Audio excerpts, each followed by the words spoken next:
An estimated 90,000 pro-Palestinian protesters walked across Sydney Harbour Bridge today. If they're saying it was 90,000, it was probably more. Oh, Sydney's so pretty, even in the rain. Look at the colour of the harbour. So pretty. I miss Sydney, but I'm way too pov to live there, so until I win the lottery, here I must remain. And now if I move back to Sydney, I'm gonna be a weirdo that likes AFL. And that's what happened from living in Victoria. I started watching AFL and everyone's gonna think I'm really weird. I've gone native? No, I will never go native. I will never surrender. Look, I guarantee, oh no, I just said never surrender. That's the GWS thing. Anyway, I gotta calm down. But no, I still watch I still think I'm like one of only 5 people in Victoria that like watch State of Origin. I'm sure my neighbors are like Googling why I'm screaming. There's a big sound from the west of the town. There sure is. We're also still in the 8. Yeah, we're barely in the 8. Look, I just really don't want the Gold Coast Suns to get a flag before we do. That would be the worst humiliation because no offense, Joey, but fuck the Gold Coast, okay? No offense. I know you don't live on the Gold Coast, but in my brain, all of Queensland is the same place. So, you know. I'm like, every team except for the Broncos, I'm like, that's just a new team that doesn't mean anything, even though the Suns are complete shit. Yeah, but they've been playing decently. Well, not consistently, but they have been playing decently. When they have been playing well this season, they've been playing well. They're just like not very consistent. But yeah, we got flogged by the doggies, GWS, last week. So, or this week actually, was Thursday, wasn't it? I've already buried it deep within my psyche. Just pretending it didn't happen. Stop starving Gaza! Stop starving Gaza! It was the protest that brought Sydney to a standstill. Thousands marching across the Harbour Bridge. I think most of Western Sydney was there because I saw so many stories from my friends that were there today. And it would have been a cold day in Sydney today. It was pissing down rain. It gets really windy on the bridge. It gets really windy up there. So, I mean... Despite the rain, they'd come from all over the city and beyond. We just wanted to protest about what's going on in Gaza at the moment. There's too many deaths of young children, too much starvation. It's a sign of the turning tide of the opinion in this country, and it's a sign that people aren't going to put up with it anymore. The choice of location was intended to send a powerful message. Concern for the starvation of the Palestinian people expressed in Sydney on our famous bridge. For people that don't know, for people that aren't New South Welsh, which is probably most of you, this is Bob Carr, and he was Premier for a really long time. Like, I think most of the 90s. I don't exactly remember. But I think he was like Premier for most of the 90s. But he was and he was also Minister for Foreign Affairs in Kevin Rudd's cabinet, if memory serves. So yeah, he's a pretty big political figure in New South Welsh and federal politics as well. Just in case you don't know. He's also a very nice man. I've met him before. We'll go right round the world. The New South Wales Jewish Board of Deputies expressed disappointment that the protest was allowed to go ahead on such an iconic landmark. For almost 2 years, protesters have marched nearly every weekend in Sydney. This time was different. If this is your first march for Palestine, welcome. Everyone from everywhere is here. Among the protesters was WikiLeaks founder Julian Assange. Many have been moved to march for the first time by the images of suffering in Gaza. The starving children of Gaza cannot wait another day. End the violence. There are growing numbers of us who are Jewish, proudly so, who say this does not represent us or who we stand for at all. For some, the sheer numbers of people turning up was overwhelming. I can't look at the crowd. I love cry. I can't. Thousands have braved this weather, the courts, and the warnings of the New South Wales Premier Chris Minns to be here today. Their message is the loudest it's ever been. Yeah, was Bob Carr well respected? Well, he never got voted out. He retired, and Christina Keneally became Premier of that Yank lady who tried to steal Fowler from like a local girl, and everyone voted her out. But as someone comically said in a comment on an article about it. They were like, well, that's what happens when you parachute an American into Vietnamese territory. If anyone's from Western Sydney and they know the Cabramatta area, they will get that joke. They will get that joke. Shout out to Cabramatta. My grandparents lived in that area when I was a kid. Used to spend heaps of time there with my big fat Slavic grandpa. He was hilarious. He used to make explosives in the backyard for us to play with. It was truly a great childhood. And, you know, we didn't lose any limbs. So, you know, we survived, and that's the main thing. Go us. They are deeply concerned about the level of human suffering taking place in Gaza. They want it to stop, and they're calling on the Australian government to act now. There was confusion as police sent text messages to protesters on the bridge telling them to stop and turn around for safety reasons. A short time later, it was announced people heading to the city could walk back over the bridge to avoid a crowd crush at the northern end. We had to scramble, we had to make snap decisions. I don't think there was a legitimate reason to turn people around. I mean, they wouldn't allow any music festivals at all to ever happen if they were that concerned about crowd crush. Like, they just wouldn't. How many times have you been in a mosh or something and you've been injured because of crowd crush? Like, literally anyone that's ever been to a gig has had that happen to them. And do they ever cancel music festivals? I mean, not unless they go broke, typically. It came very close to us having almost a catastrophic situation. Thousands more protested in Melbourne.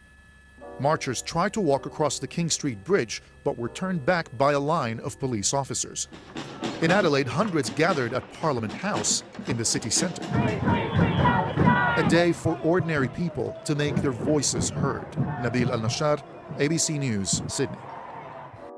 But they're also acting like people are like animals that like have like a cattle dog or like a sheep dog chasing after them, but they're just gonna freak out and like start running like they're freaking cattle or sheep or something. It's like, no, like they're people, they can follow instructions, they can listen. I really just don't think, because apparently the American consulate in Sydney is in North Sydney, and apparently the plan was to march to the American consulate, which I think they didn't want to piss off the Yanks, so that's why they didn't let, you know, hundreds of thousands of people rock up at the American consulate, because it would have pissed off the Yanks. Although, would they be working on Sunday? I highly doubt it. I highly doubt it. You've never been crushed at a concert, internet username here, but you did get high when you were 14 years old because the weed was too thick in the ministry mosh. Well, I've only purposefully ingested substances at music festivals. Mostly just alcohol, though. Mostly just alcohol. To be fair, I'm pretty well behaved. Pretty well behaved, I must say. I give myself some credit. And this is just about Sydney again. But I like that Melbourne tried to have their own cute little protest. And they were like, we had one too, look at us. And it's like, oh, good for you, Melbourne. You tried hard. They're like, just because we don't have a harbour bridge, we're gonna march across the Yarra. And then they weren't even allowed to march across the Yarra because the cops didn't let them. Oh, bless your little cotton socks, Melbourne. But I say as I live in Melbourne, but yeah. Melbourne has a protest pretty much every Sunday. Yeah, I know. If you just walk past the State Library on Swanson Street, there's always some people yelling about something out there. Sometimes I say, hey, what are you guys yelling about? And then they'll be like, we're protesting, blah, blah, blah. And I'll be like, well, good luck, I guess. I mean, it must be fun to be unemployed. I don't know. You always see Falun Gong there? Yeah, they're always there. They're always in Sydney as well, like they're always handing out their pamphlets. I always take one. I always take pamphlets from people, and then I wait till I get a few blocks away to throw it in the bin because I don't want them to see that I didn't read it. I mean, I'm sure they don't care, but I just feel bad for people that are standing there. If it's like for restaurants or anything, I will always take a pamphlet because I don't know. I just feel bad for people handing them out. Like, oh. That sucks. That sucks you have to do that. All right, I'll take one. Thousands of people in Sydney have held a protest against Israel's war on Gaza. Crowds marched across Sydney Harbour Bridge, which was closed for about 5 hours. Organisers are demanding all humanitarian aid be immediately allowed into Gaza. I want to see if I can see anyone I know. Withdraw from the strip. Well, Sarah Clark was at the protest. Someone had a sign saying, Tell Netanyahu to come to Bankstown. I just want to talk. And I tell people to come to Bankstown and fight me all the time, even though I don't live in Bankstown anymore. Even though I live nowhere near Bankstown, I'm still like, the other thing I do is I tell people to meet me at the Fruit Bowl in Penrith Plaza it's not there anymore. The Fruit Bowl isn't at Penrith Plaza anymore, but it used to be a place where people used to meet each other back in the day. And I will be like, meet me. I always say this to people on the internet. I'm like, meet me at the Fruit Bowl in Penrith Plaza and let's fight. I don't know. It's funny to me. It's funny to me and my brain. I find it amusing. Meet you at the Ringers Boost. Is that Ringwood in Melbourne? I assume so. There were thousands, or have been thousands, of people who've marched across from the Sydney Central Business District across the Sydney Harbour Bridge in this pro-Palestinian rally dubbed the March for Humanity. And their demands are simple, that they want the end to starvation, malnutrition, disease in Gaza, and an end to Israel's war on Gaza. The protest organisers initially thought around 50,000 people might attend. It's hard to tell from where we were because the media were kept at the very front of the pack. And there was a very, very heavy police presence. Now they're trying to disperse people now at both ends of the bridge. So the rally's now come to an end. The bridge is still closed, but certainly a huge number of people braved the rain, came out in the rain. It's been bucketing all day here in Sydney to attend this rally. There has been increasing support from public interest and support from the public over recent weeks and months for the pro-Palestinian cause and an end to Israel's war on Gaza. There's also been a movement from a federal government front. There's been a lot more sympathy and a lot more people within the federal government, the Labor government, speaking out against Israel's actions in Gaza. We also had the Foreign Minister Penny Wong. She spoke on Wednesday this week, or last week I should say. She signed a statement with 14 other countries demanding for the next day after scenario for. How come? I just want to ask internet username here. I just want to ask you, because I've noticed this in Melbourne. There's a Northland, a Southland, an Eastland, but there's no Westland and there's High Point. Is there a reason for that? I go to High Point. That's where I go. That's where I go late night Thursday shopping, but usually I don't leave my house. But they do have good food court Chinese in High Point, so I do like that. The West gets neglected? Yeah. Typical. Same in Sydney. The West always gets neglected.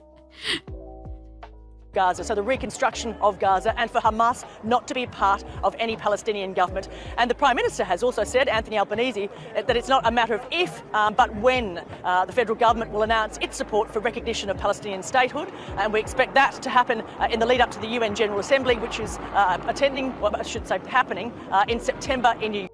Yeah, I reckon Albo just wants to not tell the Yanks until after we do it. I think that's why. I think he's not announcing his intention to instruct UN representatives to vote for it. I think, yeah. And I think that's the same reason why the march got turned around. Look how evenly spaced this is and how just well-behaved everybody is. I noticed the police couldn't even pretend that anyone misbehaved. They had to concede that the protesters were all very well-behaved and followed instruction. So I 100% think it was, they didn't want the Americans to get mad at them, because we all know what happens when the Americans get mad.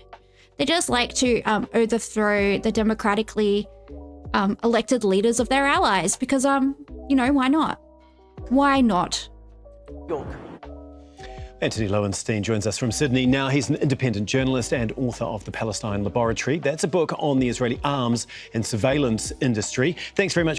Isn't Lowenstein the name of the counselor or the therapist or the psychologist or whatever on the Simpsons? And Marge is like, whenever I hear the wind whisper, I'll hear the words Lowenstein, Lowenstein. And she's like, that's not my name, Lowenstein.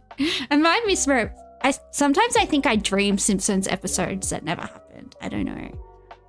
For being with us here. I understand that you were also at that protest. Can you just talk, first of all, about the turnout and just give a sense of what it was like?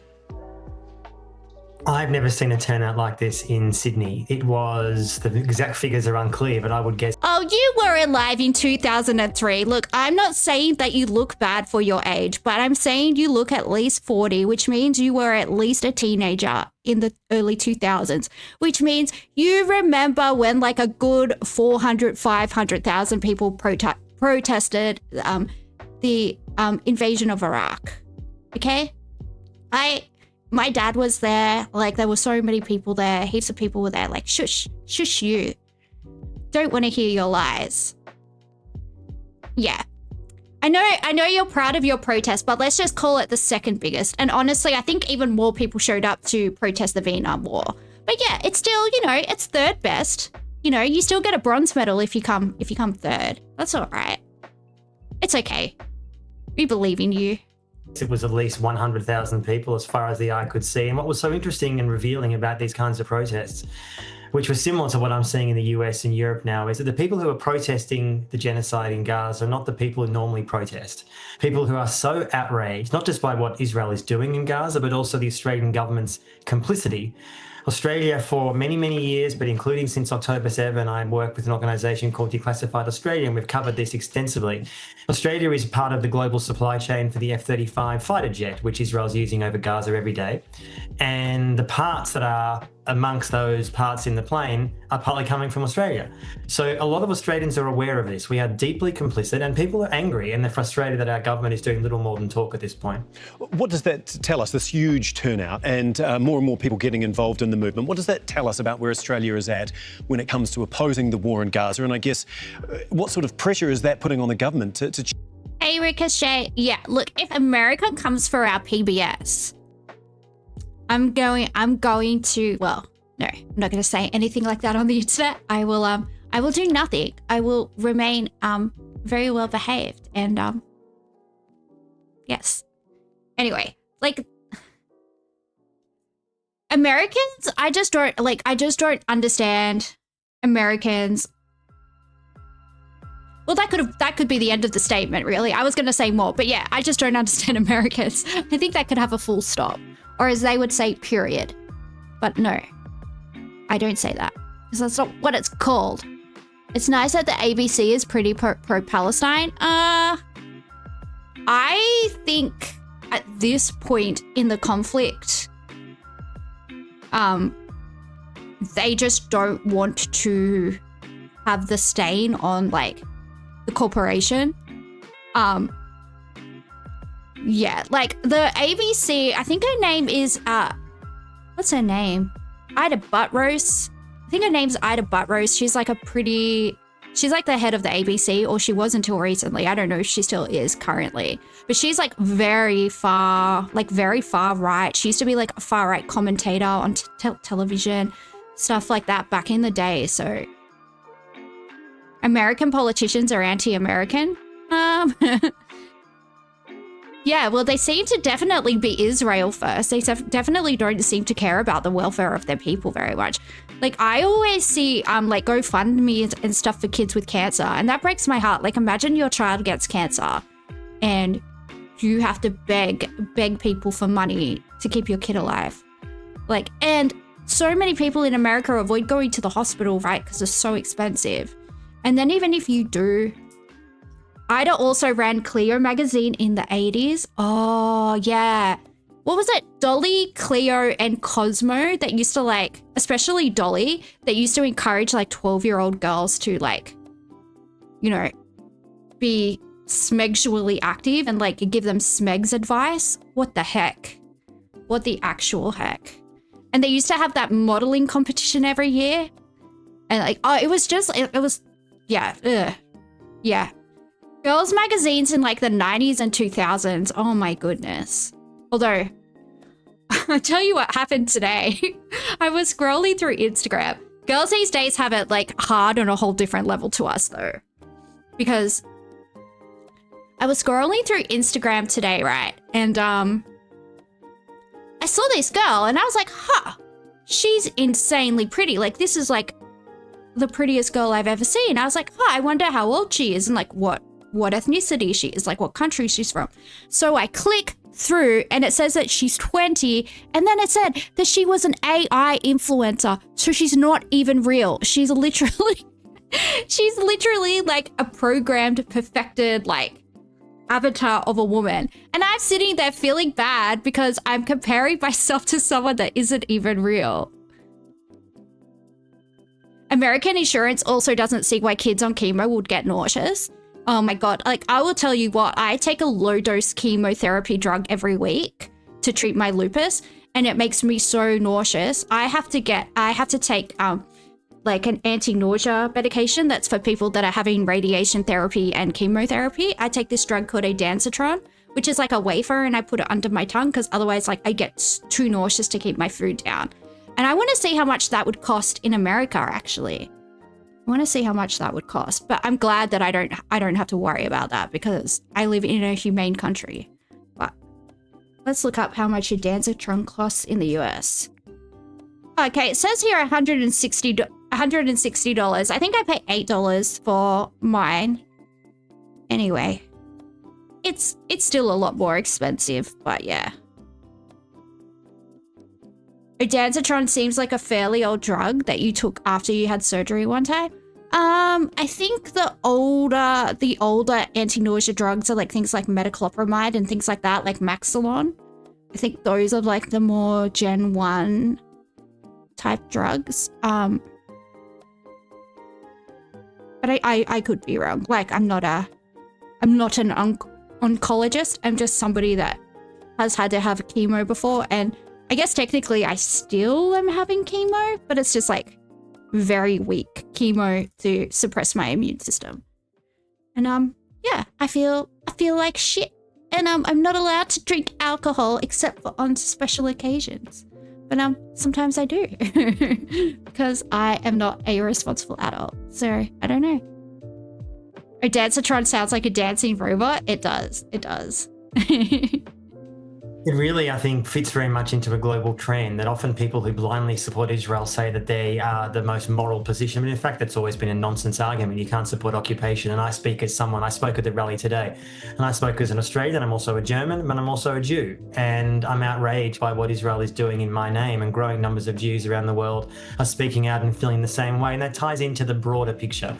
And public opinion polls in the last 6-12 months in the US, Europe, UK, and my country, Australia, show that, in fact, the majority of people of the public oppose what Israel is doing. So our politicians, whether they're conservative or more progressive, and most countries don't have progressive governments these days, are fundamentally out of step with what people want. It's not just a question of the people demanding a shift. They're saying, we are watching a live stream genocide, the first in history, and we're so frustrated and angry and outraged that our governments continue to support it. So it shows a massive shift. And finally, it reminds me, I was a bit too young to be too involved in this, but it certainly reminds me, what people have told me, of the global shift from the 1980s of the movement against apartheid South Africa. And it took decades and decades to get to the point where by the mid to late 90s. He's even older than I thought. But that's good. That means you look younger than you are. Congratulations, sir. You won at life. And look at that fireplace. That means he lives in like an older house in Sydney. And I'm not like, it's probably the eastern suburbs. So old mate's probably sitting in like a $6-7 million house. And I'm not going to lie, I'm very jealous because I will be lucky if I can afford to live in a cubby house. If I can even own a shed to live in when I retire, I mean, God bless. Tweeting on that, you're not supposed to drink, but Bilson's Tingle Vodka. Ooh, I haven't tried that. Typically I would only drink vodka and beer, but lately I've been on the sojus and beer. I do like it. I do like soju and beer mixed together as well. That's really good. That's what I drink when I watch State of Origin. And then I like get a little bit too yelly at the TV, but it's fun, We're having some New South Welsh pride where we live in Victoria and absolutely nobody cares about NRL, but that's all right. That's okay. If I walk around wearing like a Parramatta Eels jersey, people will probably just think I'm like a West Coast Eagles supporter. And that's kind of funny. My friend, she's moved to the Gold Coast, but she's from Western Sydney as well. She came down to Melbourne and I got us like a little flat on like South Bank, like near Crown Casino for the weekend. So we could like, have girly times, have a girly time together.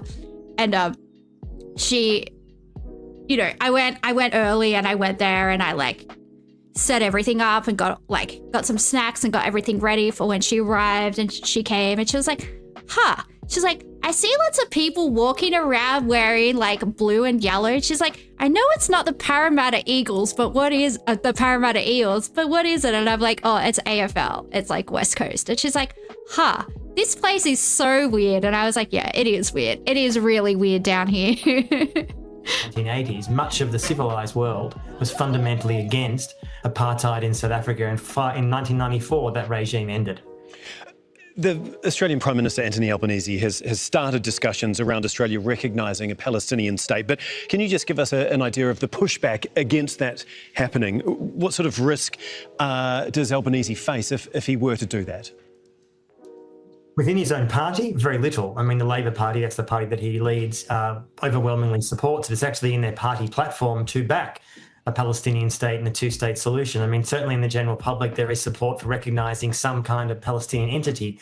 Personally speaking, I'm pretty sceptical about what that would actually mean and what that would change on the ground in Palestine, in Gaza, in the West Bank, that what exactly is being recognised, who runs that entity, and that Israel essentially is not going to be pressured enough to change its behaviour by simply recognising a state, whether it's the UK or Canada or Australia. But within Australia, the pushback, I would argue, is not that strong.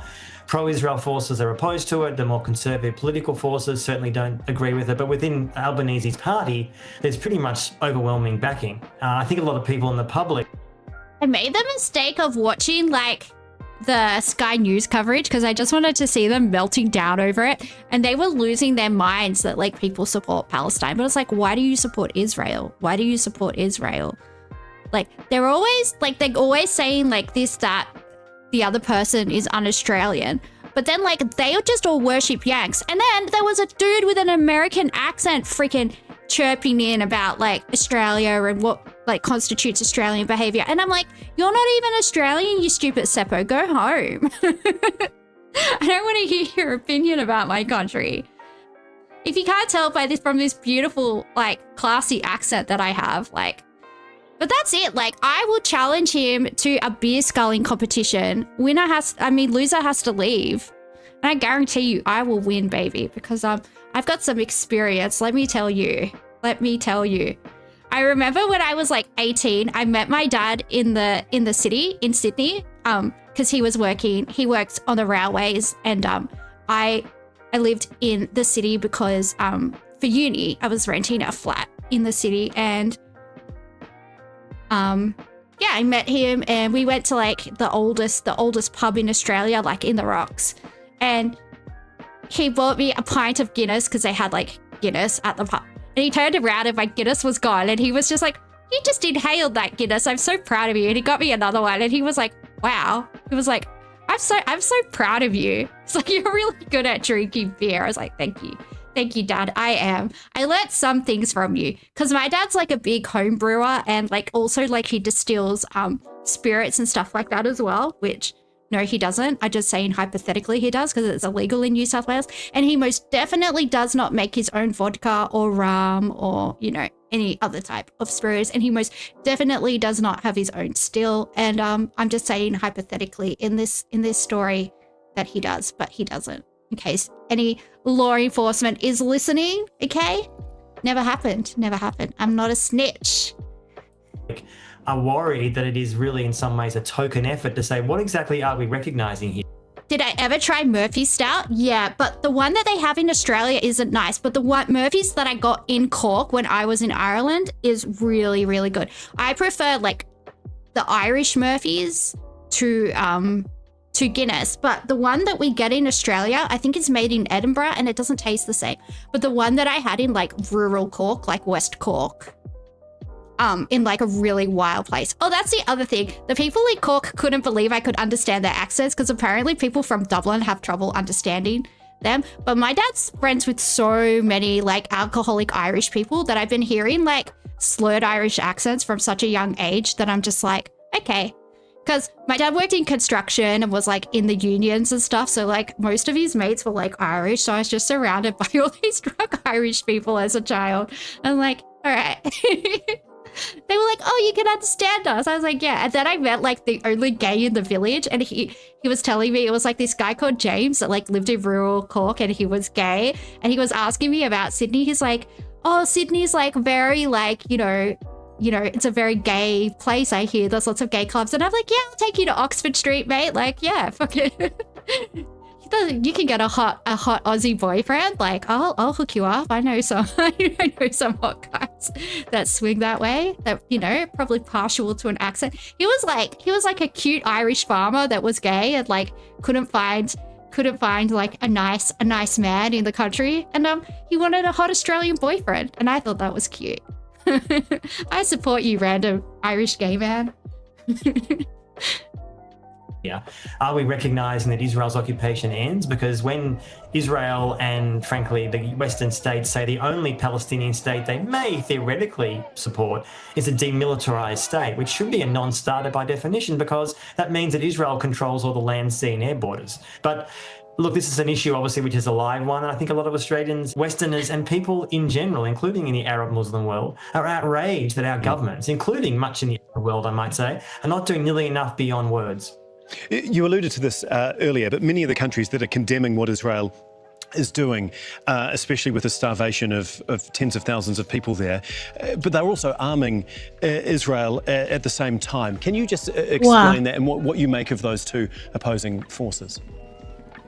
I've spent over a decade investigating the Israeli arms trade, so both weapons and surveillance tech that Israel is selling to huge amounts of nations around the world, so-called battle tested, as I call it, the Palestine laboratory. But a lot of countries also sell weapons to Israel. As I said, Australia has been providing F-35 weapons parts for a number of years, including since October 7. The Canadians are providing weapons and ammunition, as are the Brits, as are many European states. Of course, the Americans and Germans certainly are. So on the one hand, one cannot condemn mass slaughter, but also arms.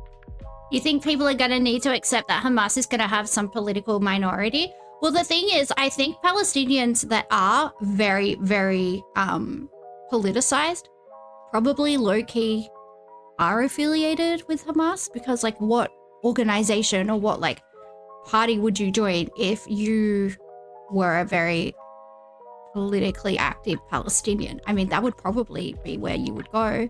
Like you would probably join the IRA in some capacity if you were very pro like Irish Republic, like, and you were in Ireland back in the day, right? That's probably what you would do. So I would say, yeah, probably how it's going to play out. The perpetrator. I mean, it's an absurd contradiction, and people see that hypocrisy. They see it and they're articulating it, whether it's the protest today in Sydney or what I see around the world, where I see protests in London or elsewhere in the US, in the UK and Europe, and people are saying you cannot back the abuser and somehow ask them to be nicer when you're still funding them. I mean, it just doesn't make sense. And people see that hypocrisy loud and clear. Yeah, the scenes of starvation really have resonated right around the world. But have you seen a shift within Israel? You know, I often get this question about the Israeli public, and obviously we're talking here, I guess your question's about the Israeli Jewish public. The sad reality is that, of course, there are Israeli Jews who are opposed to what's going on. You see them, Al Jazeera has talked to them, they feature them, they hold up signs of starving children in Gaza, not by any means ignoring them, but they are a tiny, tiny minority. And as I've said for a long time, Israel really has become a society which embraces a kind of genocide mania, where there is majority support, according to public opinion polls just a few months ago within Israel, the Jewish population, of ethnically cleansing Palestinians, removing them from Gaza. And in the Israeli Jewish press, pictures of starvation either don't exist or they are mocked. And the Israeli media is not barred from showing those images. That is a choice. And I think what we have seen, as we've seen in other nations that massively embrace the most extreme policies, I come back to apartheid South Africa. Well, I don't know if like the interviews that I've seen of Israeli Jews are, you know, representative, but the ones that I have seen, like taking the settlers out of the equation, which like the way they've dehumanized Palestinians is they see them as less than like vermin that they want to get rid of. But even just like the people that like live in Tel Aviv and like live in Jerusalem and live in like a very urban, you know, cosmopolitan sort of climates, they seem to have like a very, very kind of scary, dehumanized, like they just don't even see them as human beings, the Palestinians, if it seems like. And I don't know, obviously, like they could have cherry-picked interviews that I watched and yada, yada, yada. But it seems like, yeah, they just... And like the people that were going out on the boat trips to watch Gaza being shelled, like it was, you know, like it was so entertaining. Like, how much do you have to dehumanize a population to behave like that? It's very concerning. It's very, very, very concerning. But there are others. Without massive external pressure, this situation will not change from within. It just won't. Anthony, as always, really, really good to get your thoughts on all of this. Anthony Lowenstein for us from Sydney. Thank you. Don't miss out. Get the full picture. Subscribe to Al Jazeera for reliable news. I will not subscribe to anyone because I'm mean. Assange joined pro-Palestinian protest. Yeah, he was there, but he didn't talk. I would say he would have horrific PTSD from being first stuck in the Ecuadorian embassy and then being stuck in that tiny, tiny, tiny little cell in Belmarsh, I believe the jail was in the UK. Absolutely yucky, yucky. And that's another thing the Americans did. And they wanted to actually, you know, delete Julian Assange in Minecraft. Like, absolutely disgusting behavior. And all he did was expose their war crimes. It's like, well, maybe don't commit war crimes. Don't commit your hate crimes here. I need to get a Simpsons soundboard. I can be like, don't commit your hate crimes here. I need it. They wanted to delete his Minecraft server. They did Delta, and he'd spent months on his world building. Like, he was playing like 10 hours a day, and they just wanted to delete everything. And that's not on. Gamers rise up, guys. Gamers rise up. Avenge Julian. He even had a cactus farm. He did. He'd like mastered redstone. He had like all these factories that were, you know, it was truly an amazing server. I mean, so I've been told. It's been deleted by the Americans. But,